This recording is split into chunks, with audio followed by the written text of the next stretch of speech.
कुणाल कामरा यांनी एक फोटो पोस्ट केलेला आहे, ट्विट केलेला आहे, त्यावर आरएसएस लिहिला आहे, पुत्रा अजून अशा पद्धतीचे पोस्ट केले, आक्षेपाने पोस्ट. पंतप्रधान नरेंद्र मोदी असे जर आक्षेपार्ह पोस्ट टाकले असतील तर पोलीस कारवाई करतील, आम्ही त्यांना पोलिसांना देऊ.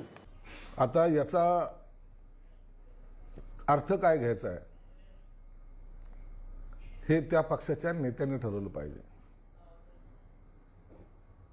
गेल्या वेळेला त्यांनी मोदी साहेबांवरही अशी जहरीली टीका केली होती, शिंदे साहेबांवर केली होती, आम्ही त्याला प्रत्युत्तर दिले. आता त्याची हिंमत एवढी वाढली, तो संघाच्या सुद्धा नेत्यांवर किंवा पक्षावर किंवा संघटनेवर या पद्धतीची टीका करतोय. याचं उत्तर आता भाजपने देण्याची आवश्यकता आहे. लोकशाही मराठी ऐका, पहा, जागरूक रहा.